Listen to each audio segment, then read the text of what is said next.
back to IBTV Takedown MMA. I'm Evan Herzog of TheFightMagazine.com. This is Albert Rosales of Grinders Fitness, and our guest for the third segment is yesterday's main event winner at Sparta Combat League 64, ShannonSinn. Great first round. I guess it's a TKO, but it might as well have been a knockout. This is two wins in a row, two big fights in a row for you. How are you feeling today after such a big fight? It was very loud in there. You had a huge fan base there, and you got the job done in under 5 minutes. I feel great. Physically, I don't feel like I was in a fight at all, so that's always good. And you're right, the fan base there was incredible. The place was roaring, the energy was high, and you could feel that when you're in there. And before the fight started, I looked across at my opponent and almost felt bad for her because that cheer in there was so loud for myself, and I knew she was feeling it too. So it was a good time. What do you think, Coach? Well, honestly, first I have to give props to our gym.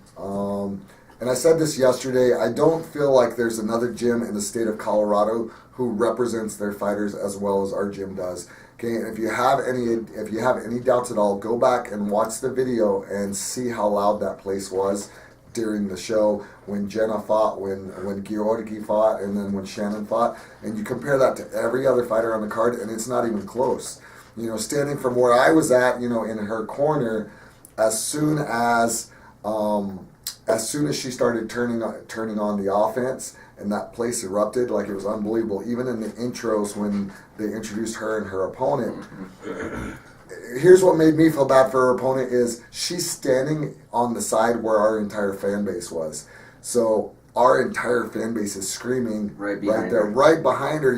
That's got to be a little bit. You could almost see her kind of shrink a little bit as soon as that crowd erupted. So we got to give props to our members, of course. And we love those guys. But as far as her fight went, man, I am so proud of her. Like she's finally starting to become a complete fighter. Her ground game is excellent. She's been working on her wrestling. She's being more aggressive with her striking, and that's exactly what we need out of her. So things are going well. We're happy.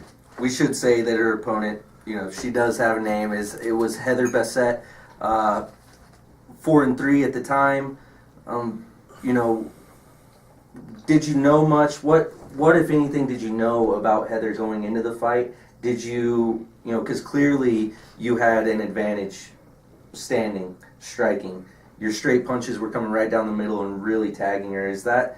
Was that all part of the game plan? Was that something that you saw in Heather? Coach, this for you. You can kind of go in on the back of this, but basically, if it was, obviously you executed it, or was it something that you just felt that you could, dominate at the start of the fight? I knew quite a bit about Heather. I've been following her for, probably a year and a half now, wanting a fight with her. Tried to get it on another promotion at the end of last year, and it just didn't work out. Heather's last fight was actually with LFA. She fought for the world title there against Andrea Lee. Mm-hmm. I had a fight with Andrea Lee, a few years ago, and it was a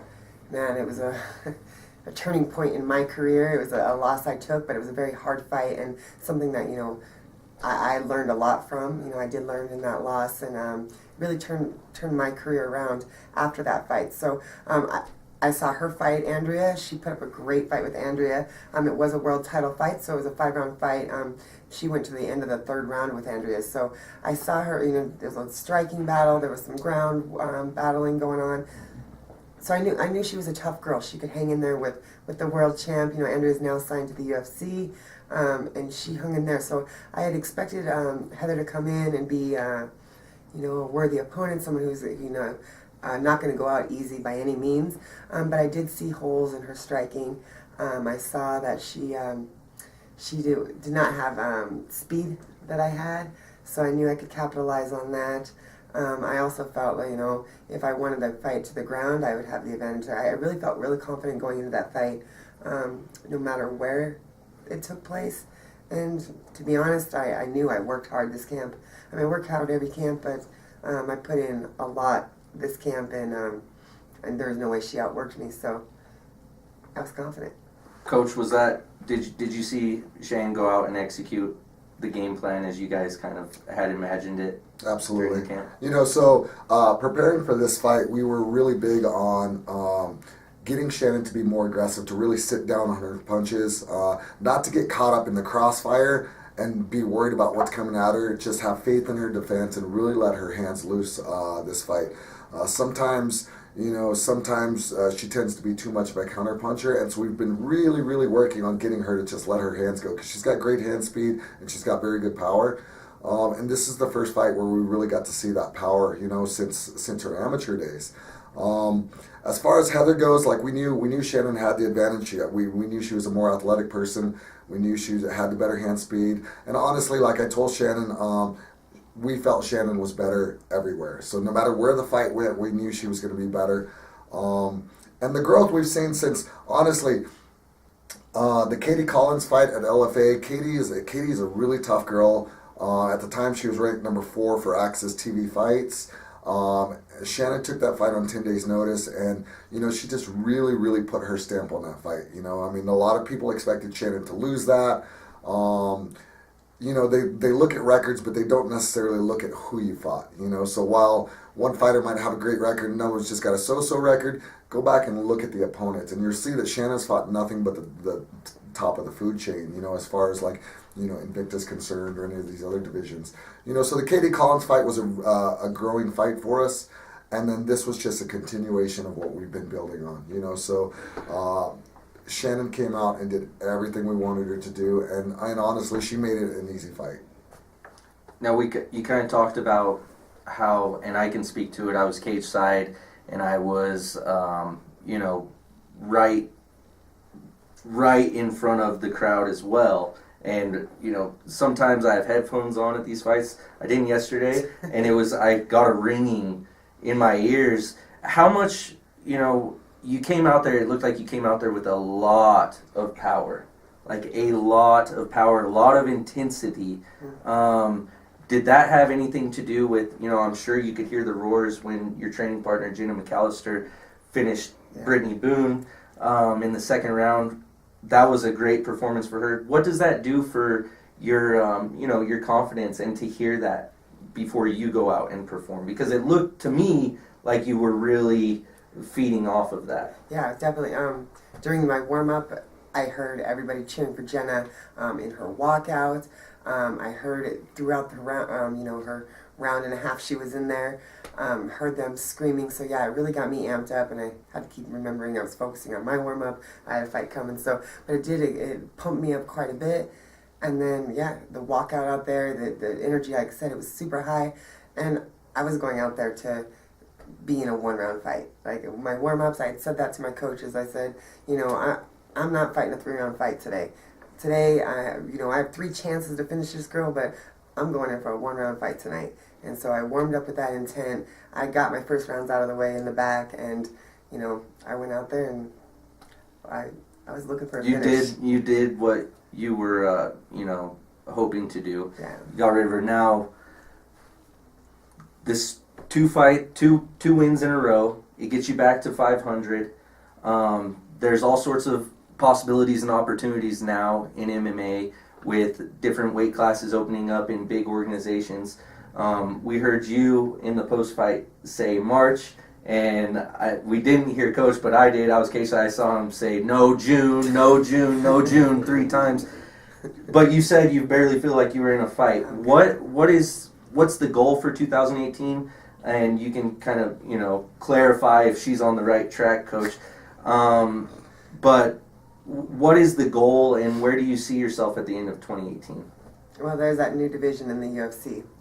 So the 125 division, that's my goal. I want to be signed and fight in the UFC by the end of this year. To get there, I know I need another couple of wins. That's why I say March and June. But, LFA's got some great girls in that division. I'm always interested in getting back in there, fighting with them, or, back in Sparta Combat League. I know they have a big show in June, so I can hit up the June one there, but whatever it takes to get me in there. That was Whatever really he all I said. was saying. We want to be on the Pepsi Center card. You know, she's not. That and that's the AVM 9 card. correct? That would be okay. So he's got the Budweiser events card in March, which is the one she was thinking of. But the bigger card will be the Pepsi Center in card. June. So that's kind of what we're looking at. You know, in terms of that, we've had offers from other organizations. LFA's tried to set up a fight with her and Mackenzie Dern, and Mackenzie Dern's Wow. camp turned that down. She took an easier fight against Mandy Polk, and now she's in the UFC. Okay, so you know it is what it is. We also had accepted a fight with Sabina Mazo, who is their #1 girl in the 125 division. That was supposed to be in December. Her coaches decided they didn't want her fighting until March. Okay, so we don't know what's going to be there, but we do enjoy fighting for LFA as well. So you know, hey, whatever comes next is whatever we have to do to get Shannon to that next level. She's finally putting everything together. I feel like maybe another win, 2 wins, and we're on the right track. So we're really excited about the future. Well, as I think all of us in Colorado are, a lot to look forward to, especially with you, Shannon. Again, congratulations on the big win yesterday. You got this win streak going, and, you know, as they say, only you can stop you at this point. Really interested to see if it's March or June and see who wins that battle. But, again, thank you for joining us. Thank you. Coach, it's been awesome again. That's going to do it for episode number 2 of IBTV's Takedown MMA. Again, I'm Evan Herzog of thefightmagazine.com, Albert Rosales, head coach at Grinders Fitness, and this is the Woman of the Hour main event winner at Sparta Combat League 64, ShannonSinn. Thanks for joining us, and we'll talk to you next week.